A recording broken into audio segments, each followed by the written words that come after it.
مطلب آپ بانٹ لیتے تھے آپس میں معاذ اللہ کہ یہ والی عورت سے میں شادی کروں گا، اس سے میں یہ شادی کروں گا، اس سے میں شادی کروں گا. اور وہ کچھ جگہوں پر میں نے پڑھا ہے کہ وہ ان کے اوپر پردہ یا چادر ڈال دیتے تھے اپنی اپنی کہ یہ تو عورت میری ہوگی اور یہ عورت میری ہوگی. سبحان نعوذ باللہ، اس طرح کے معاملات جو ہے وہ چلتے تھے. تو سوتیلے بیٹے جو ہے وہ اپنی ماؤں کے ساتھ شادی کر لیتے تھے، یا ان کو وراثت کی طرح ان کو تقسیم کیا جاتا تھا جیسے وراثت تقسیم کی جاتی ہے. تو یہاں پر اللہ تعالیٰ نے بہت واضح انداز میں نشاندہی کر لی کہ اے لوگوں جو تم ایمان لائے ہو، اے ایمان والو تمہارے لیے حلال نہیں کہ تم اپنی عورتوں کو مطلب زبردستی سے میراث بنا ڈالو یا زبردستی سے ان کے ساتھ نکاح کر لو ان کے خاوند جو ہیں ان کے فوت ہونے کے بعد. وَلَا تَعْضُلُوهُنَّ، اور نہ تم ان سب کو روکے رکھو، لِتَذْهَبُوا، تاکہ تم سب لے سکو، بِبَعْضٍ کچھ، مَا آتَيْتُمُوهُنَّ، جو تم ان سب کو دے چکے ہو. اب یہ دوسرا ایک میٹر، پہلا میٹر تو یہ تھا کہ زبردستی ان عورتوں کے ساتھ شادی والے معاملات جو ہے وہ کر لیے جاتے تھے، ان کے ستیلے بیٹے ہی آ جاتے تھے یا اس کے علاوہ قریبی رشتے دار جو ہیں وہ اپنا حق جتا کر اس کے طرح کے معاملے کر لیتے. اور دوسرا اس میں یہ ظلم ہو گیا. دوسری طرف ایک یہ دوسری کنڈیشن یا دوسری ایک سچویشن یہ اللہ تعالیٰ کہہ رہے ہیں کہ اور نہ تم ان سب کو روکے رکھو تاکہ تم ان سے لے سکو کچھ جو تم نے ان کو دے چکے. اللہ، مگر یہ کہ یا اتینا، وہ ارتکاب کریں، بفاحشتن، بدکاری کا، مبینہ، کھلے طور پر. اب کچھ عورتیں اگر تم ان سے جان چھڑانا چاہتے ہو، کوئی مرد ہے وہ اپنی عورتوں سے جان چھڑانا چاہتا ہے، یعنی اپنی بیوی کو طلاق دینا چاہتا ہے یا اس سے چھٹکارا پانا چاہتا ہے کسی بھی وجہ پر، اس کی بہت ساری وجوہات ہیں اور سورہ بقرہ میں بڑی تفصیل سے آیات آئی تھی طلاق کے بارے میں اور عدت کے بارے میں بھی. تو اب جو بھی معاملات ہیں اگر اس سے جان چھڑانا چاہتا ہے لیکن وہ جان چھڑانے چاہتے کے لیے کیونکہ اس نے اس کو بہت سارا حق مہر دے دیا یا اس کے علاوہ بہت سارے اس کو ہدیے یا تحفے دے دیے ہوئے، اب اس کو یہ ہے کہ میں اگر طلاق دوں گا تو مجھے اپنا حق مہر بھی چھوڑنا پڑے گا جو دیا ہوا ہے، اور جب باقی مال جو ہے میرا وہ بھی ضائع ہو جائے گا. تو اس مال کو ہضم کرنے کے لیے، اس مال کو واپس لینے کے لیے، اور صدقہ مہر جو ہے اس کو واپس لینے کے لیے کیا کرتے تھے، اس کے اوپر ظلم کرتے تھے. یہ بھی پہلے معاشرے میں بہت عام تھا، اس کا تذکرہ ہوا تھا کہ ان کے اوپر ظلم اور زیادتی کی جاتی تھی عورتوں کے اوپر کہ اس قدر مجبور ہو جائیں کہ وہ خود ہی کہیں کہ مجھے آزاد کر دو یا مجھے خلا دے دو. تو اس خلا کی طلبی کے چکر میں پھر مرد جو ہے وہ مطلب حقدار ٹھہرتا تھا حق مہر کا بھی اور باقی جو چیزیں اس کے زیر استعمال ہیں یہ اس کا بھی. تو یہاں پر اللہ تعالیٰ نے کہہ دیا کہ تم ان کو اپنے مال جو ہیں جو تم ان کو مہر یا دوسرے تحفے وغیرہ دے چکے ہو ان کو واپس لینے کے لیے ان کے اوپر زبردستی ان کو مت روکے رکھو یا ان کے اوپر ایسی کوئی ظلم اور زیادتی یا اس طرح کے معاملات نہ کرو کہ وہ مجبور ہو جائیں تم سے خلا لینے کے لیے تاکہ تم اپنا مال ہڑپ کر سکو ان سے. تو ان کو زبردستی مت روکے رکھو وہ چیز حاصل کرنے کے لیے جو تم ان کو دے چکے. اللہ ان یاتینا بفاحشۃ مبینہ، یہاں تک کہ مگر کہ اللہ کے وہ ارتکاب کر چکے بدکاری کا کھلے طور پر. یہاں تک کہ اگر کوئی عورت جو ہے وہ سرے عام یا کھلے طور پر یا اوپنلی کوئی ایسی بدکاری کا یا زنا کا یا اس میں دوسرے معاملات بھی آ جاتے ہیں بد زبانی کا یا بد چلنی کا یا مطلب اس طرح کے معاملات میں جو ناقابل قبول ہوتے ہیں مردوں کے لیے، تو وہ کھلے عام اگر اس طرح سے کریں تو پھر اس صورت میں تم ان کے اوپر تھوڑی سی سختی کر سکتے ہو. پھر اس صورت میں اب یہ سختی کیسے کی جا سکتی ہے اس کے بھی بعد میں کچھ ہمیں ملیں گی مطلب رہنمائیاں قرآن میں اور حدیث میں کہ کس حد تک سختی کی جا سکتی ہے. بہرحال اگر کوئی اس طرح کا میٹر ہے جو واقعی ناقابل فراموش ہے یا ناقابل برداشت ہے تو اس میں تم ان کے ساتھ کچھ سختی جو ہے وہ کر سکتے ہو، کچھ معاملات میں ان کے ساتھ سختی سے پیش آ سکتے ہو. اس کی شرط یہی ہے کہ وہ کھلے طور پر بدکاری کریں یا ایسے معاملات کریں جو ناقابل قبول ہیں. وَعَاشِرُوهُنَّ، اور زندگی بسر کرو ان کے ساتھ بالمعروف ہی، بھلے طریقے سے. اب یہ تیسری آ گئی کہ عام طور پر مطلب کوشش کرو کہ ان کے ساتھ بھلے طریقے سے، معروف طریقے سے، اچھے طریقے سے احسان کر کے ان کے ساتھ زندگی گزارو. فَإِن كَرِهْتُمُوهُنَّ، اب یہ اگلی ایک اور کنڈیشن یا ایک اور مطلب سچویشن جو وہ اللہ تعالیٰ بتا رہے ہیں یہاں پر، فَإِن كَرِهْتُمُوهُنَّ كَرِهْتُمُوهُنَّ، پھر اگر تم ان کو ناپسند کرو. اب شادی ہو گئی، شادی سے پہلے جو ہے وہ تو معاملات ڈفرینٹ ہوتے ہیں، لیکن در حقیقت شادی کے بعد ہی جب آپس میں رہنا بہنا شروع ہوتا ہے، میل جول شروع ہوتا ہے، آنا جانا شروع ہوتا ہے، تو اس کے بعد بہت ساری چیزیں، بہت ساری عادات، بہت سارے معاملات جو ہیں وہ کھل کر سامنے آتے ہیں. تو پھر اگر تم ان میں ان کی کچھ باتیں جو ہے ان کو ناپسند کرو، فَعَصَىٰ، تو ہو سکتا ہے ان تکرہو کہ تم ناپسند کرو، شیئن کسی چیز کو، وَيَجْعَلَ اللَّهُ، اور رکھ دی ہو اللہ نے، فیہ اس میں، خیرن کثیرہ، بہت بڑی بھلائی. اگر ان کے کچھ معاملات، کچھ عادات یا کچھ ان کی ایسی چیزیں ہیں جس کو تم ناپسند کرتے ہو، جس سے تم کراہت آتی ہے، تو تم یہ بھی سوچ لو کہ ہو سکتا ہے کہ اللہ تعالیٰ نے تمہیں اس لیے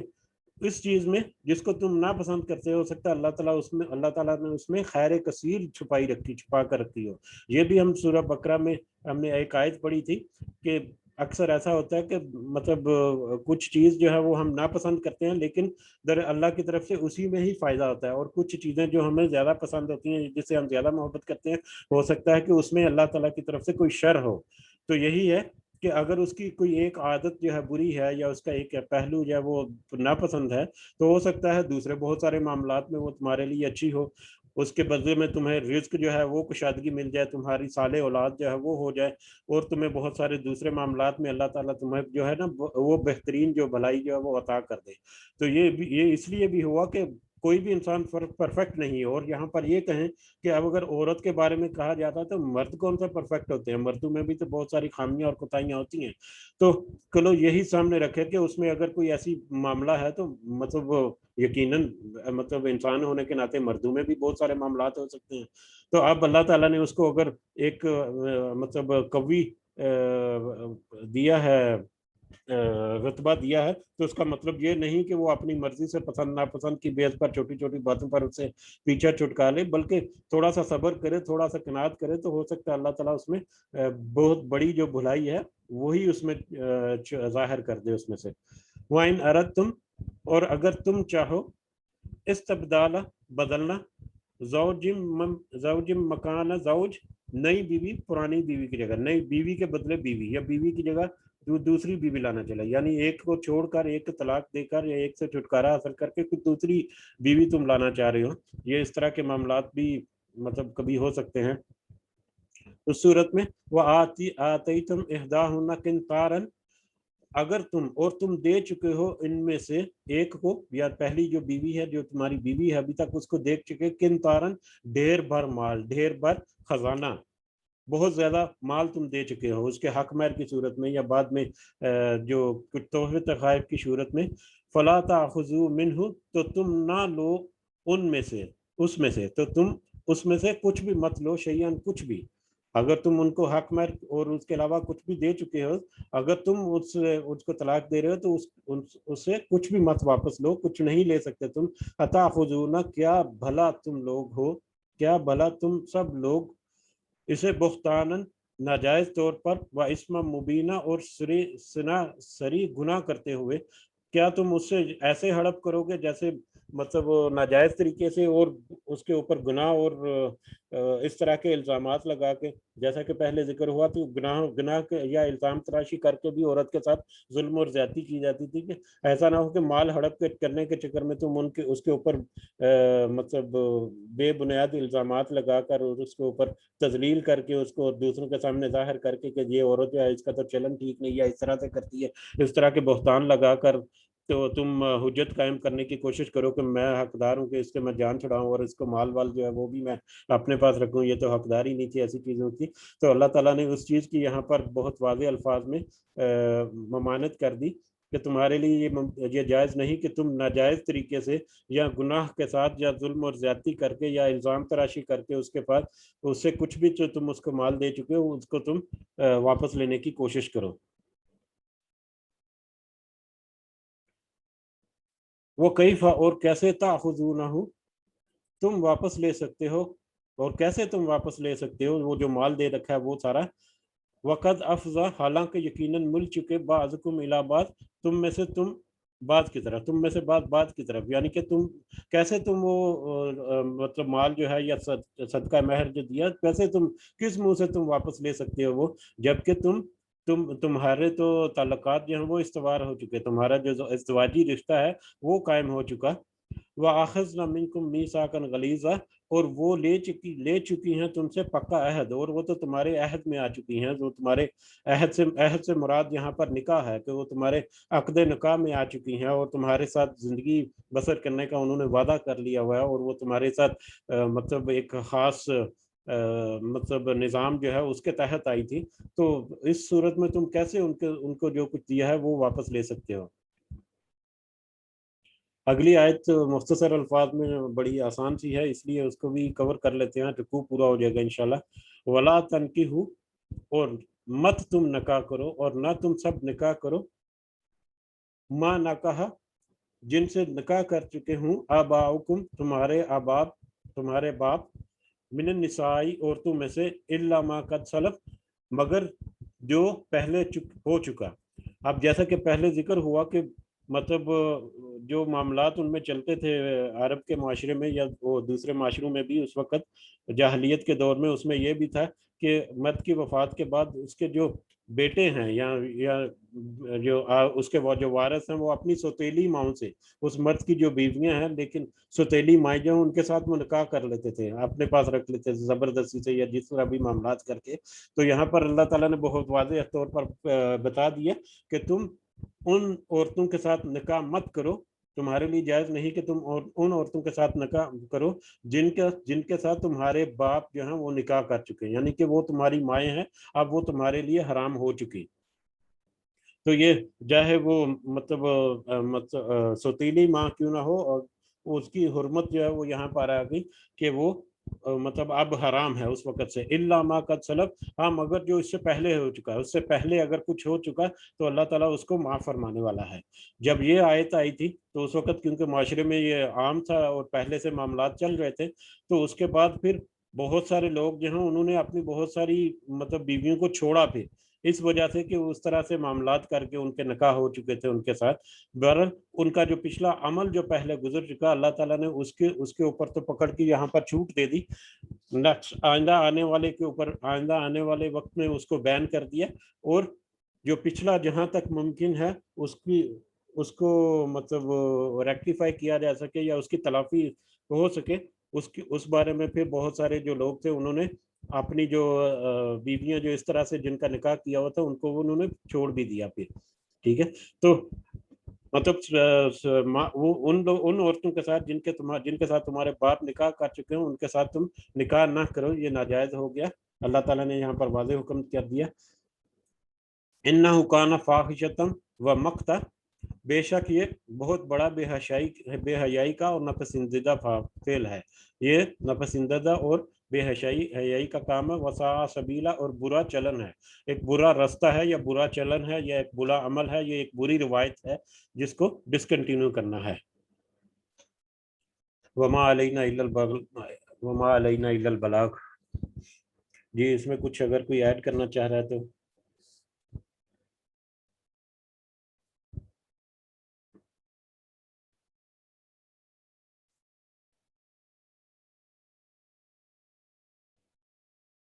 جی پھر جزاک اللہ خیر۔